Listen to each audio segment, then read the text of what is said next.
Built Better, the podcast for home improvement contractors by Modernize Home Services. Welcome to Built Better, a podcast by Modernize Home Services, where we explore and highlight trends and topics around contractor marketing. I'm Don Pucci, Director of Account Management and your host. By my side, as always, is co-founder of Modernize, Chris Palatroni. So I also wanted to note, just from our last podcast, that we have a Homeowner Insights ebook that's available online. And we've added a few different comparison sections with the impact of COVID-19. Something really interesting, Chris, I wanted to bring to your attention too. COVID-19 pandemic has impacted each household pretty differently. Over the past 12 months, we found that from our survey data, 21% of homeowners reported pursuing more home improvement projects than they actually had originally anticipated. However, another 21% of homeowners actually delayed or were really hesitant to pursue the projects until now. So it's really exciting to see this data, and I'm super excited to talk today with two experts in the field who use data pretty religiously to make decisions, as far as I'm told. So we'll dig into that. We have an exciting group with us from Jacuzzi. Jacuzzi Brand products are manufactured in 5 countries, enjoyed in more than 100 countries worldwide, and employ thousands of people around the world. Representing decades of innovation, design, performance, and ease of use, the Jacuzzi brand is trusted by millions of customers globally. Today, we're discussing lead source, medium, and quality, along with training and marketing, particularly how digital fits into the home improvement ecosystem. Joining us is Dave Azer and Camille Davis. Dave Azer, VP of Marketing at Jacuzzi. Dave has been in executive leadership roles on the marketing and lead generation side of the home improvement industry for his entire 30-plus year career. He's considered by his peers as an industry expert on all aspects of home improvement marketing and lead generation, and is sought-after speaker at industry events. Formerly an event manager at Renewal by Andersen, Camille is now a leading force in training dealers. Camille works with dealers, creates personal training programs to help set them up for success based on what their needs are. Bath Wraps, formerly doing business as Liners Direct, manufactures their products outside of Chicago. The company is an industry leader in technical innovation, and one of the fastest growing acrylic manufacturers in the industry. Bath Wraps has achieved success through continued innovation, investment in people, and building a national network of authorized dealers. Dave, Camille, that was a whole lot of information, but all good stuff here. So Dave, Camille, how are you today? Good morning. Doing good here. I'm doing great. Thank you for having us. I appreciate you being on. Really excited to talk to you today. I want to kind of dig in here because we've got so much content to cover. You have such a diverse and great background here. So why don't we just hop right in? Let's talk first about managing lead sources and mediums. So how are you managing your lead sources today? You've got multiple leads, multiple sources, and how do you look at it from a quality perspective? Hey, great question, first of all. How we manage sources is actually pretty simple. We have a marketing cost target of 13%. And so when we launch lead sources, when lead sources meet or beat our marketing cost target, we look to increase and grow them as much as we can. When our lead sources are struggling, if they're above that 13%, we look to optimize and, depending on what the data tells us, to suspend those lead sources. And so really, when you're like us and you have 25, 30 lead sources, you really just let the data tell you what to do. And of course, you're using that same data to data model and to optimize as you grow the program. When you say optimize, Dave, can you dig in a little bit deeper of some of the tactics that you use to optimize those sources? Sure. Well, I think I could really talk about Modernize. Modernize is one of probably our largest lead source vendor. I think with you guys, we have 7 or 8 different campaigns that you guys run for us. And so what we do is we consistently share our sales results back with you, back with Modernize, and Modernize is constantly optimizing to grow the campaigns and to improve the campaigns with the data that we provide.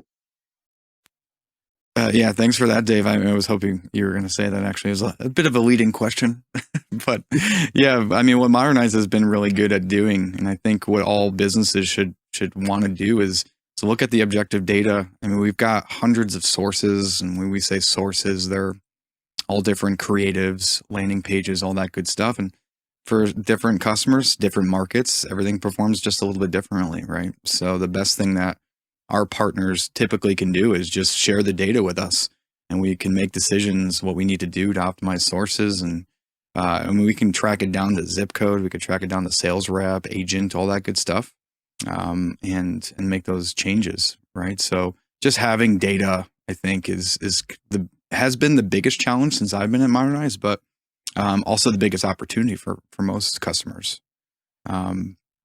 Is there anything that you could think of, Dave, when that, in terms of data analysis that you've seen come through that comes to mind, that maybe just jumps out at you? If that might be a kind of a nebulous question, but.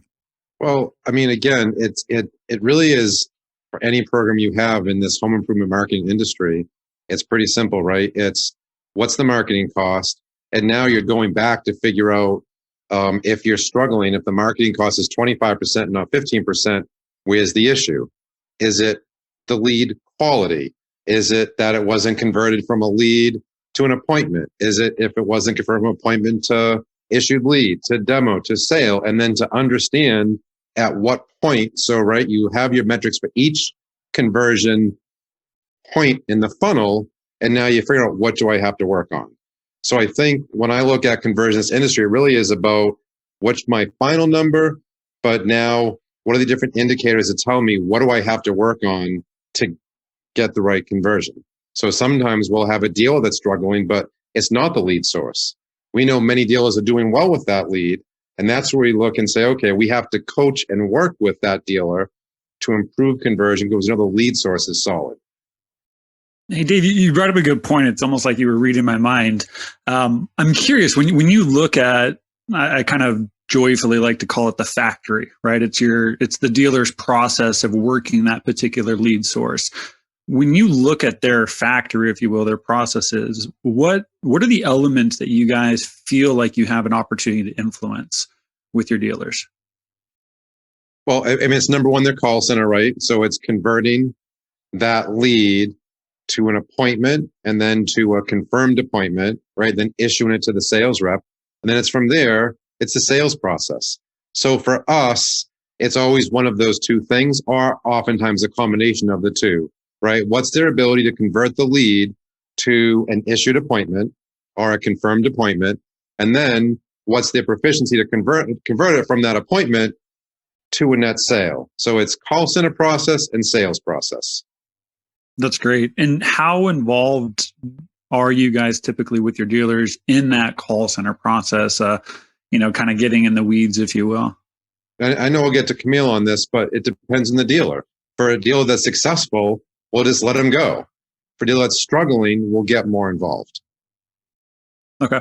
I got one more question, Dom. I'll kick it back to you. I haven't seen this come up much in the past, Dave, but I know you have such a rich history. For those of you that are listening, I mean, Dave, you've been in bathrooms, you've been in jacuzzis, you've been in windows, you've been in roofing. I mean, you have such a wide expertise in the trades.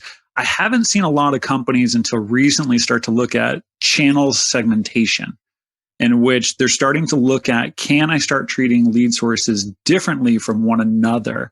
I'd be curious just to get your perspective on that strategy.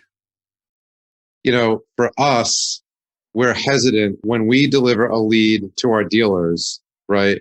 We want them to put their best in all of our leads.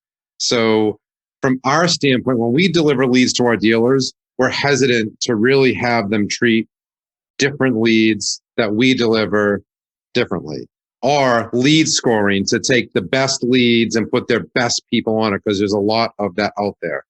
However, a lot of our dealers on their local level are doing it, right? So multiple personas. So they actually have data that says this person has a certain persona. They're more of a brand persona. They get advertising campaign A. This person is more of a discount or shopper persona, and they get drip campaign B. So that does happen a lot. Again, with our lead program, we found the best success with delivering that lead and having our dealers hit it with their best call center rep in their typical process.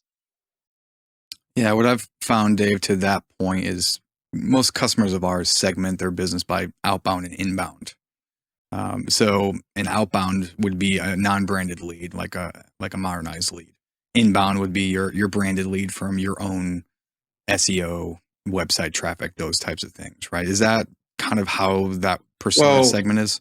I mean, that's a little different. So, I mean, a lot of our dealers have certain callers that take all the inbound calls, right? So somebody calls on the phone, you answer the phone. And that is a big part of what we do to figure out ways to drive telephone calls, because telephone calls do convert at a higher ratio than internet leads, which I know you guys primarily deliver internet leads. Generally speaking, though, the marketing cost for internet leads is less. So the marketing cost is usually more effective with internet leads because they're less expensive to generate versus getting someone to make that telephone call.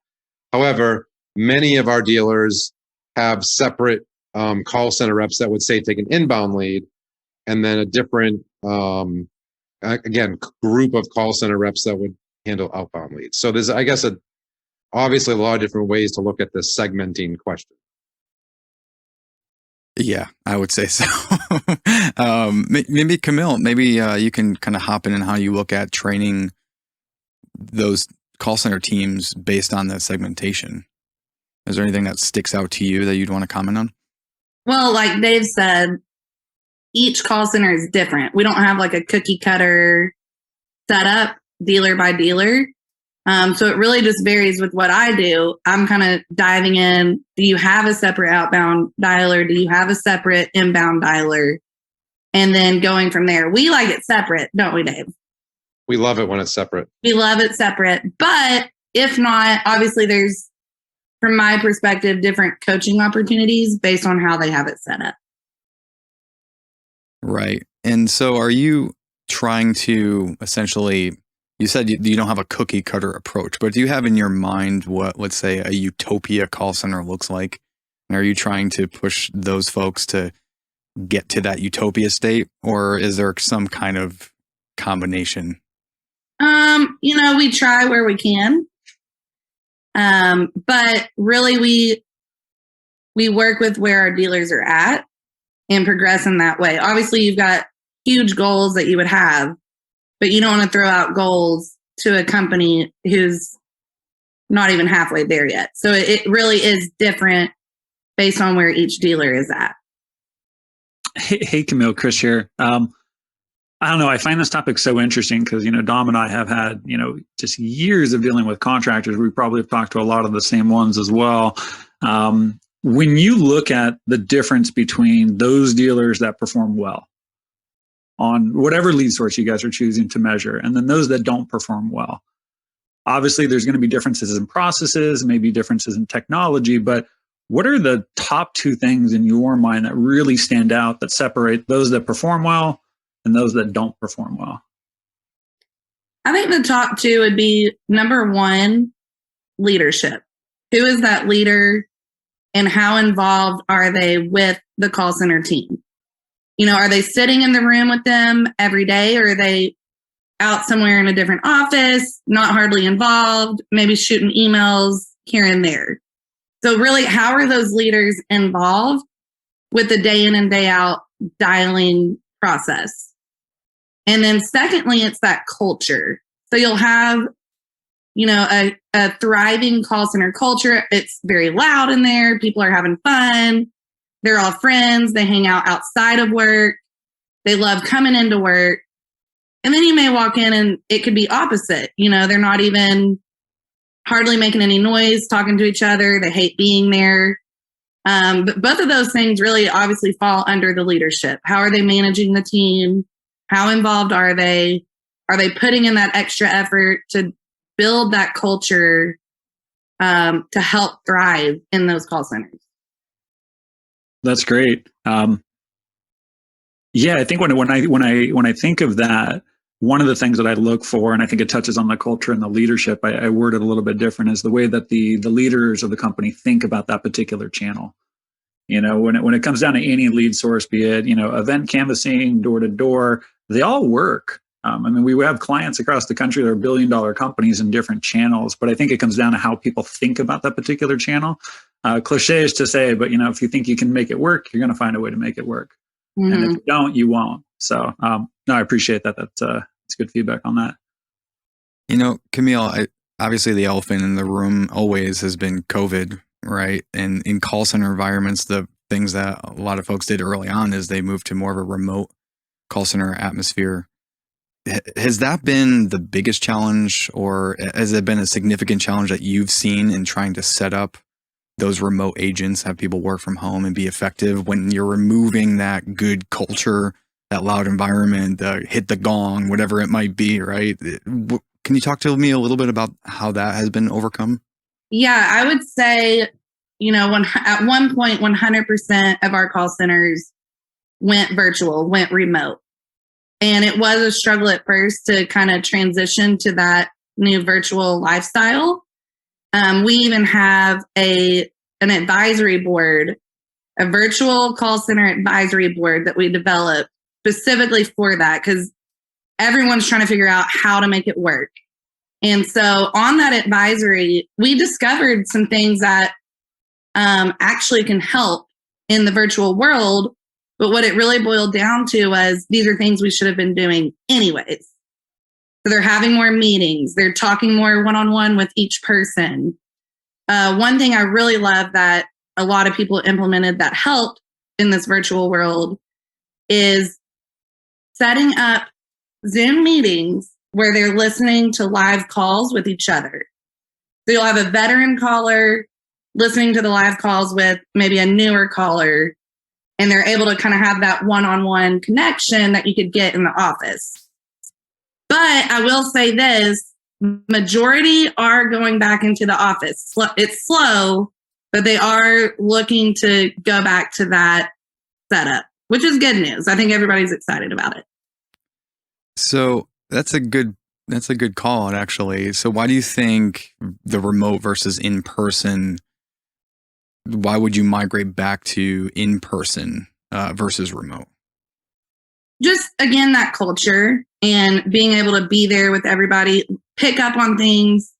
They hear that veteran caller who's able to set appointments back to back, and you might be a newer caller and it's like, wow, I heard how they said that. That's that rebuttal we talked about. Now that I hear it live and in action, I can do that now. And it's just really, that family mindset that gets developed there. Did you have any pushback in trying to bring people from remote to back to, from new normal to old normal? From who I've talked to, there are a couple people that are pushing back. And I think some people are looking at it from a results standpoint. Are you still as productive from home? If you really want to work from home, we might make this work for you. So there are some people pushing back, but then there are some people that are just cannot wait to get back in there.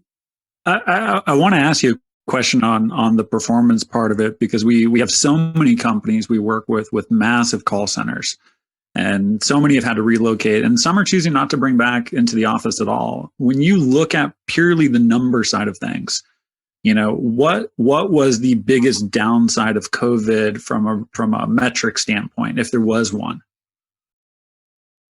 I think it was just the training, honestly, and bringing new people on. From a metric standpoint, though, I didn't ever get exact numbers, but it was that training that was really the biggest struggle, and getting new people ready to take those calls. So the set rates, the issue rates from that standpoint were decreased a little bit. But I don't know from the number standpoint. In fact, they said most people were more productive. Well, that's what I was going to ask you from a number standpoint. What was positive that came from it? But keep in mind, Chris, as a manufacturer, we just don't have access to all of their stats on how they convert all their leads. So, we can have different calls where they might share it as a one-off, but as a manufacturer, just don't have access to that kind of data.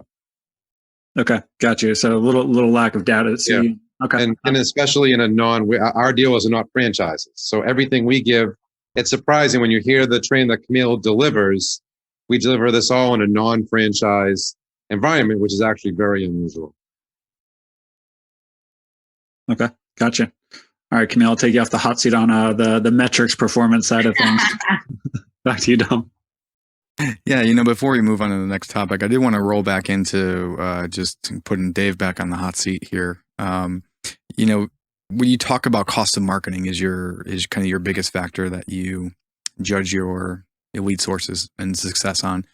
At what point do you say this optimization isn't working? Is there a time period? Or is there an engagement with the vendor? What type of factors that you typically look at to really say, hey, I just think this is not a lead source for us? Well, it depends upon how far it's off, right? So if you're aiming for 13% and you're at 16%, you might not explode it, but you're probably going to keep working with it. So again, it depends upon how close it is. If you're coming in at 35% and you don't see improvement, you're going to pull the plug, right? So, you're 35%, you're 1 month into it, you don't see any improvement. Now, again, sometimes it's in judgment. You talk to that vendor and you say, what can your company do to improve the results of this campaign? And they kind of have to convince you. So it's hard to have a black and white rule when you're judging the partner, you're judging the ability of this campaign to improve. But generally speaking, if you're past, let's say 30%, and you're a couple months into it, you're going to pull the plug. If you're close to the target, you're going to give it more time. I want to have a follow-up to that because there's so many companies like you guys, Dave, that have so many different channels out there. How do you go about finding additional lead sources to test with? Like, what's that process look like for you guys? Chris, I love doing this podcast. I don't know I can give all of our secret sauce away like that. All right. There could be a competitor out there that might hear this. All right. Okay. Fair enough. Strike that from the record. Okay. So no, none of that. Well, let me ask you this question then. Sticking with current lead sources, I get it makes sense that because you work with dealers, there's only so much influence you guys have to change their process. And so even if there's a source that works for one dealer, you might have to pull the plug for another dealer or something of that nature. Whether a campaign failed for a dealer or a campaign failed broadly for your network, at what point would you guys recycle that opportunity? Let's say working with that vendor. Let's say it didn't work, you pulled the plug. Hey, the numbers don't make sense. When would you go and look back at maybe rekindling that relationship? Especially if you thought that there might have been some potential, but the dealers just couldn't extract the value currently. Yeah, we certainly have re-engaged certain vendors. It also depends upon how close it was to working. Again, was it at a 40% marketing cost or a 25% marketing cost? And then at some point, it's sales, right? We might have someone that we re-engage with and say, well, we did X, Y, and Z to improve the program. And so again, you can do all the research you want, but at some point you're just judging, what you're going to put in your lead program based on all the information you can gather. Dave, one more question here as we go on to vendor quality and how you look at that stuff here, and then we'll move on, I swear. And I will say, if you do feel uncomfortable with giving your secret sauce, you can just say Thousand Island dressing. That's the code word. Got it. for secret sauce. I love Thousand Island dressing. Pretty good.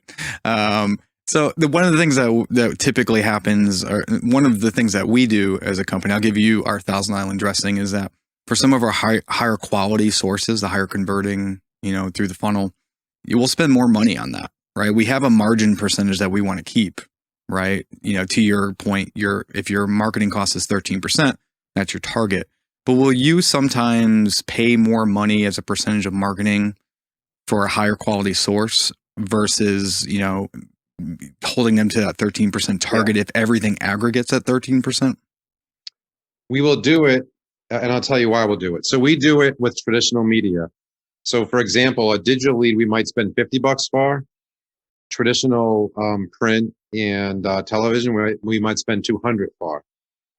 And if the marketing cost is 17%, not 13%, we'll do it mainly because it actually helps our dealers, because their fully loaded marketing cost won't be 4 points higher because it's not going to take them as much effort to call all those leads, right? So when your conversion is 15% and not 5%, your call center charge is less to generate leads, and it just puts less strain on our dealers' call centers, and they love those leads. So we will stretch for certain lead sources.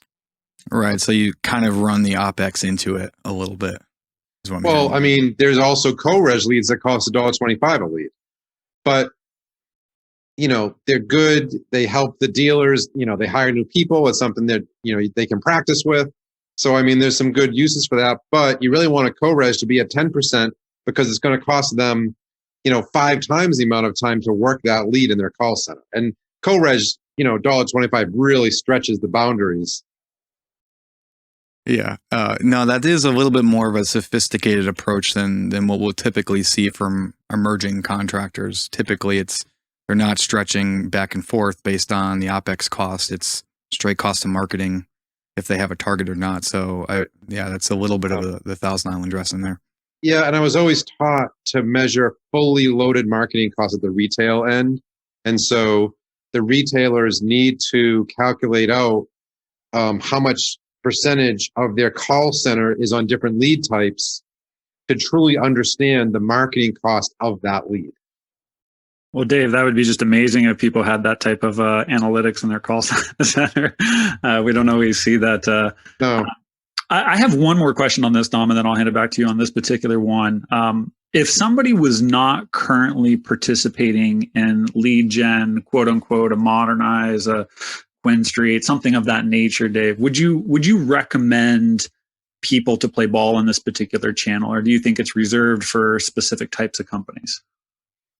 Well, certainly our dealers for these companies that are in our lead program, we recommend that they participate through our lead program because, as you guys know, we negotiate better rates with companies like Modernize because now you have one account rep dealing with one person that covers 70% of the country, right? So you guys, when you manage us, right, you're saving tens of thousands of dollars a month in account management, and you gain efficiencies when you generate leads by having one master campaign in that case. However, if a dealer is not a member of a group like that, then I think there are times it does make sense to engage at that level. And so I think, again, it's the same thing I talked about. It's test and learn. However, if you're not on top of your speed to lead, you have no chance at this game. So when Modernize generates a lead, I won't name your competitors, but they're out there. If you don't call that lead within 2 to 3 minutes, you have no chance to be cost effective and have a great marketing cost. So the only way I would advise someone to engage would be if they have their speed to lead down pat. Yeah. Speed to lead. If you are listening and you take one thing away from this conversation, it's speed to lead. For a non-branded campaign, that's what our account management team harps on all the time. And I think some of our contractors get a little tired of it, but that is the most important kind of metric. And then obviously follow-up attempts here. Sure. And Camille can go into just the whole structured approach that you would take. But if there's one thing that you get from that, it's definitely speed to lead. And not only that, Dom, but that's been the case the entire time I've been in the industry. It's always been speed to lead. It's, I always joked I worked at a restaurant before I started this company. And the first thing they taught you, be it a host, a server, is, just touch the gas. Hey, Dave, I'll be with you in a minute. Someone will be here. You don't do that, they walk right out. So speed to lead is still going to be the number one key, I think, regardless of medium in which you're connecting with the consumer. And it sounds simple, but you'd be surprised. I mean, for our account management team, a lot of things that we do just to help out is to secret shop our customers. If you put a lead into their own website, an inbound lead that comes through, I mean, that's gold right there, right? I go to your specific contractor website, put my information in. If not for nothing else, you should call me immediately because I've got really high intent that came through your branded website, and I'm also a little bit warmer. You would be so surprised. Maybe the group on this phone would not be very surprised, but how poor speed to lead even on that type of lead is. Well, I mean, if you ask Camille what people think their speed to lead is, and then when she digs in what it is, I mean, it's pretty, amazing. Yeah, it's pretty shocking. I remember I worked with a dealer one time. What's your speed to lead? And they said, oh, it's about 2-3 minutes. And we always go back to the data. I was like, well, let's pull it up. Let's take a look at, the last 2 weeks or whatever it was. After we averaged it out, I think it was up to 6 hours was their speed to lead. And they were shocked. So it's one of those things you can't just assume that you're calling it the way you think you are. You need to really be monitoring it and managing it. Camille, I'll give you one tip that I learned as well. Dave could appreciate this because, meetings with contractors, especially when you're in the selling the lead business, they can be contentious to say the least. My process is so good. It's your quality. And it's like, well, maybe it's a blend of both. But one of the things I got really good at doing, which I'd encourage you to do as well, is I put a test lead on the site as I'm sitting down with the owner of the company. So I'd go to the meeting, all these big contractors. And the first thing I'm doing is I go on their website, I won't mention all the clients, but Dave knows them all. And I just do that. And it was purely just so I had just a really accurate pulse of the moment. And it was never to be like, hey, you're doing it wrong. It was just to kind of stay in the know and to work with companies to let them know, look, you guys got great brand. You have phenomenal processes. But let's be honest, when you're dealing with high quantity of leads, be it an HVAC company that can get 2,000 calls in a day or some of these behemoth contractors, standardization becomes really challenging. And so anything you can do to have automation, be it bots, or maybe there's auto emails or something just to put a touch point on a consumer will go a long way. But if you get a chance, just put something on their website, and at least you'll get a placeholder. And that way you can kind of use it later in your meeting. Well, that probably won't happen with our group because they're just so good at speed to lead, but we'll try it out. Camille has been working with them on speed to lead for the last 5 years. Yeah, we've got the best network for speed to lead. I'll put them up against anyone. No, I love that. Do you feel like working with and I call it non-branded, right? Because it's not branded to the contractor, right? But do you feel like working with a non-branded lead source, if you can do that well, do you feel like that improves things across every lead source, or is it more specific to that lead source? And let me answer that. And also, what's also happened in the last 5 years is our dealers have become more sophisticated. So Camille has been working with them on speed to lead, but at the same time, these are things that our dealers are working on their own also. So it's that combination of the training we're doing, but also our dealers are constantly working to get better and to do that. In terms of non-branded, again, it really doesn't matter. Like if the lead came to the internet, if you don't call them within 60 seconds, your 2 other competitors are calling. That's the bottom line. And so from my perspective, if it's branded and non-branded, the technique is all the same. What you do is the same. However, conversion of a brand lead is higher. But again, there's nothing different we would teach.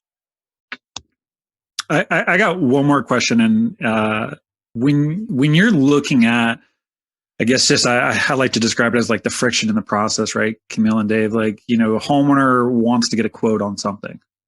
It could be anything, right? And there's just a lot that goes on from submitting the request to getting the call back to getting someone at the house and so forth. I've always, and Dom, we've done this as well, looked at ways to reduce the friction. How do you go from inspiration to installation, right? How do you bridge or compress that time frame? And one of the things that I've seen over time is contractors try auto scheduling. How do we, I guess, remove calling altogether or speed to lead, or maybe it's just some automation that goes out and gives the consumer the ability to schedule the appointment. However it may manifest itself, have you guys thought about ways to assist the scheduling of the appointment outside of the traditional way? Yeah, most of our dealers are going down this road now. A lot of them have had it up for a couple of years where they schedule appointments online. Even the ones that are really good at it, though, the vast majority of people still need that personal touch of a telephone call to actually to actually move. And I think also keep in mind though, our target demographic is really, 50 plus, 55 plus, 60 plus, and they're still used to doing business with like a telephone call, especially for something so major as a home improvement estimate. And so what I would expect Chris, in the next 5 years is that percentage to start to go more the way you're describing, right? So let's say right now it's probably 3% of the time people schedule online, and 97% of the time it's still with the telephone call. And maybe it's 95-5, maybe it's 90-10. I'm not really sure. But in the next 5 years, I think the journey now is going to go the direction you're describing. And maybe in 5 years, it's 50-50. Maybe it's even more towards the online scheduling. But, all of our sophisticated dealers are going down that road. And just to reinforce that too, I mean, I'm a millennial, and I love to have online access and all that good stuff. But I would echo what Dave is saying. Even I'm not over 50, but I still got to talk to somebody and feel like they know what they're doing. They have the expertise. They can assure me of all the different questions. I mean, my wife we're doing a bath and window remodel right now. My wife's got 900 questions. For me to sit there and text message somebody all these questions, it's just not going to happen. It'd take me all day. I can bang it out in a 5-minute conversation. That's true, but there's two things, right? So one of them is setting the appointment online for someone to come in person, right? And so you still get to ask those questions. And then, certainly some product lines are going to e-commerce. I don't really see that with the bath and shower mall because of the customization. I don't really see a large percent of people actually committing to a tub and shower remodel without ever talking to somebody or without ever seeing someone in person. However, virtual presentations, that's going to grow. Yeah, look at the bathroom you're in right now. That's gorgeous. I mean, imagine we could just put on an IVR set and I could choose my tile. I feel like you're trying to sell us something right now. I prefer Camille's background myself. I'd like to open air shower. Yeah, it's very nice, very natural out here. That's right. For our listeners that are not looking at YouTube right now, Camille has a fake Zoom beach background, and Dave has a nice bathroom background. We only got a few minutes left here. I want to, continue down this path, but there's so much we can unpack here. But I want to talk a little bit about working with the dealer specifically to help them increase their conversion from lead to sale. You talked a lot about speed to lead. Obviously, speed to lead, all the different call cadence and outreach practices are really important. And Camille, you talked about specifically tailoring your approach to each specific dealer. So why don't we just unpack that a little bit and talk a little bit about how you kind of start and with the end in mind, and just kind of speak freely on that, because there's a lot of ways we can go. I'm guessing on that one. Yeah, I'll start with just our lead program specifically. We've got a really great team of people working on the lead program. We're talking with our dealers every month, sometimes once a week. And so I'm involved a lot with those conversations. And when we're on there, we're analyzing the results. We're analyzing each lead source. And as we see fit, as the conversation happens, we may come across a specific need for them. Like, hey, we're not converting our internet leads very well. What can we do? And so that's a really great way to kind of get started that we've adapted. And so what I'll do is, first off, just get with that leader and figure out, what do you think those challenges are? Where do you think this is coming from? Just have that conversation initially. Then I look at the scripts. What scripts are you using? Are they using a script at all? How are you training them, holding them accountable? Those kinds of things. Then we'll look at that data together, review those results. Then my favorite part, listen to the calls.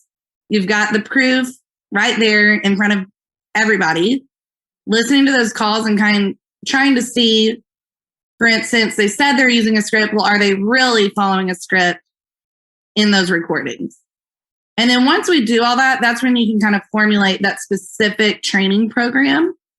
Pre-COVID, if you will, I could visit our dealers and work with them one-on-one, side-by-side in the call center, dial those exact leads with them, have some classroom trainings. Post-COVID, now what we're doing is virtual training in the same manner. So it's really just identifying where can I help. That's kind of my process. and then creating that training program specifically for them. And then follow up again with those results, looking at where were you, what's our goal, where are you at now?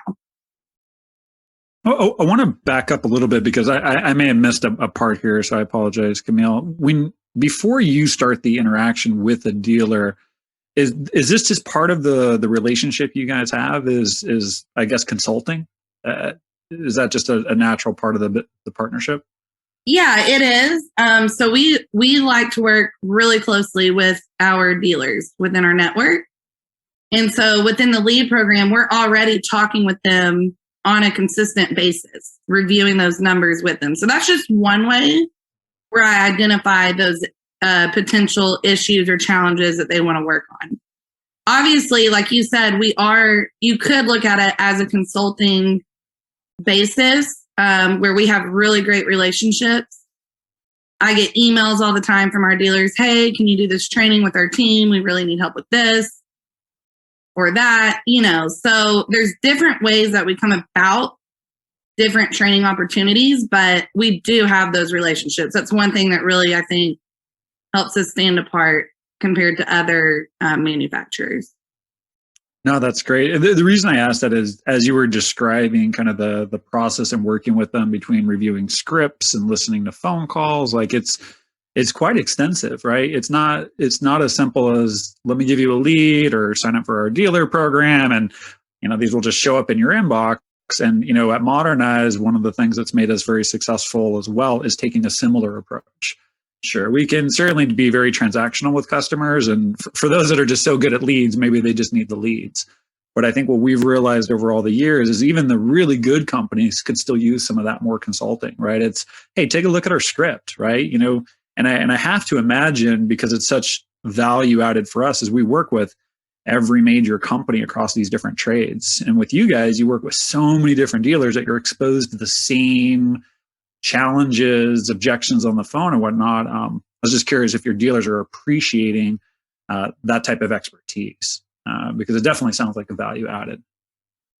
Yeah, I think they do, humbly saying, but also they draw from each other too. So if they've got a question or want to touch base with another dealer who's successful in a certain area, they're chatting with each other as well. So we do, I think, have a really great setup there that we've developed over the last several years. How many dealer-led do you mentioned dealers kind of coach each other, or they can lean on each other? Do your dealers have like structured training throughout the year where one company may talk about call center, another talks about sales or something of that nature? Like, how structured is the, I guess, peer-to-peer component of the teaching? It's pretty lenient. It's not very structured. We do, however, host multiple webinars for the entire network that they're very involved in. And so I would say 80% of our dealers know who each other are. And so they're having those side conversations continuously. We have workshops, boot camps, webinars. We do all kinds of stuff where they're able to share those best practices with each other. It's a really neat thing to be a part of. Yeah, I've had so much experience consulting with contracting companies in a similar fashion. I mean, that's Chris went into a little bit of what our secret sauce and differentiator in the market is. I mean, we consult pretty hard. Leads are hard, and unless your approach is sound, you're going to fail, and you're probably going to fail a couple times before you get it right.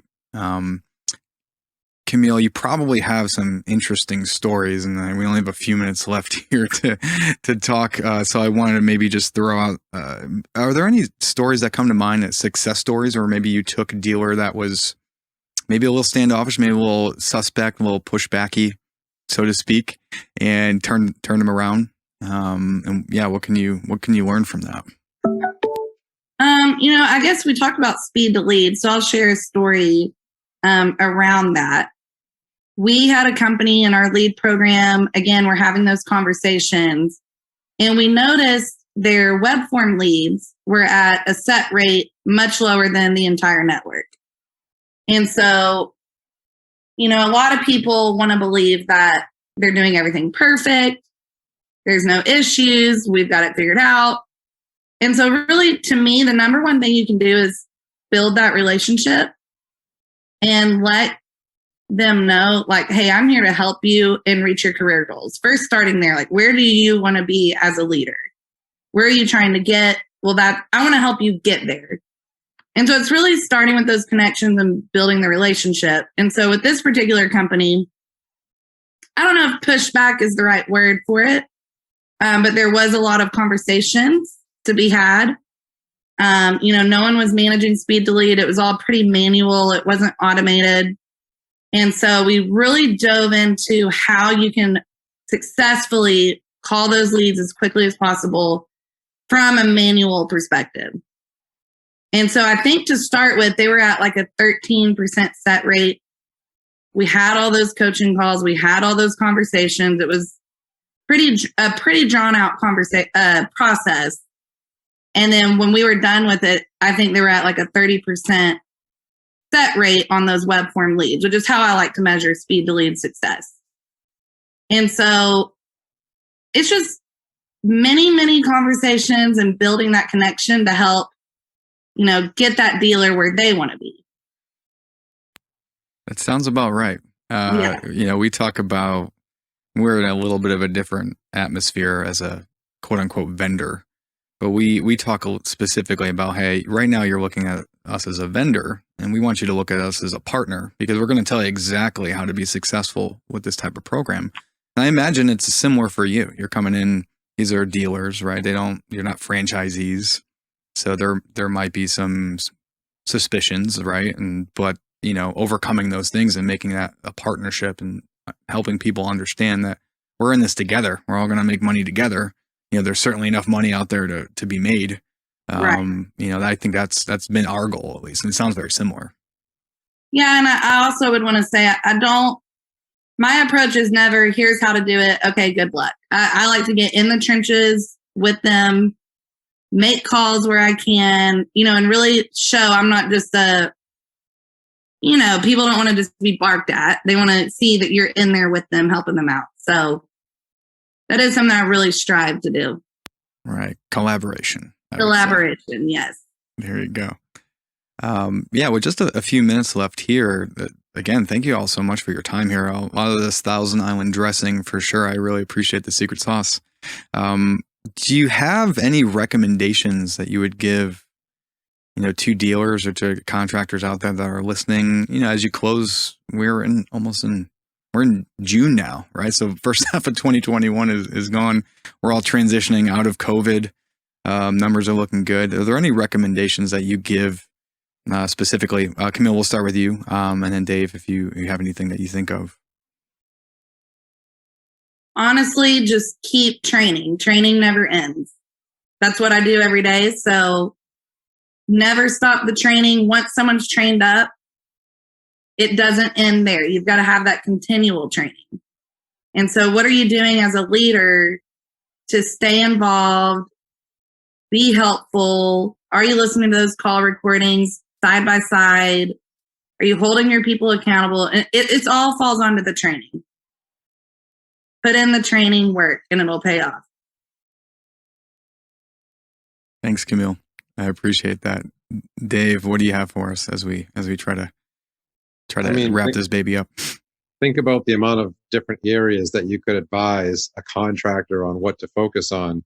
I think from my perspective, it's choose the one or two areas you want to get better at and dive into that area. Make sure you have the right resources, the right networking, the right consultant, and then dive into it. I think so many times people hear 50 different things, they dive into all sorts of different stuff, and then they do a little bit of everything and really nothing. So, there's so many areas, everyone's at a different state, but to me, it's what are the one or two things I really want to focus on improving and put the effort into that.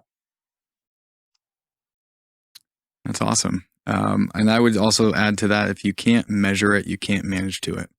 And make sure you use your data like gospel, and also you make the right moves on the data, So to our listeners out there, Camille and Dave just gave you some great insights on how to manage your call center, manage your data, and how to look at leads in general.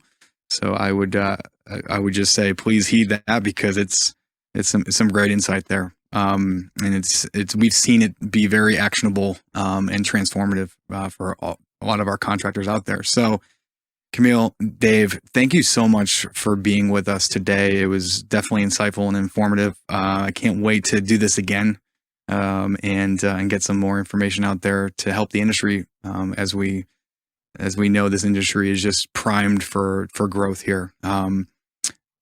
Chris, did you have any closing thoughts? I only had one, and for those that may catch the header of this particular podcast, yes, it is Jacuzzi, but there's nothing that Dave or Camille has said that wouldn't apply to lead gen for any business, like any business. My wife runs a makeup business; it would apply there. So yeah, listen to this over. There's lots of goodies sprinkled throughout this thing, but just be aware that this can apply to your company as well. Good stuff, guys. Absolutely. Thank you. We appreciate it. It was great being here today. Appreciate it. Well, thank you again for being here. Yeah, we're going to circle back here probably towards the end of 2021. I'd love to have you on again and dig even deeper. There's so much good stuff here. But for all our listeners out there, thanks for listening to Built Better. Before we go, please show us some love for your favorite podcast by leaving us a review on Apple Podcasts or Spotify Podcasts. And don't forget, we've published our Homeowner Insights annual report. You can find that on modernize.com/pros. Thanks so much, and we'll talk to you next time.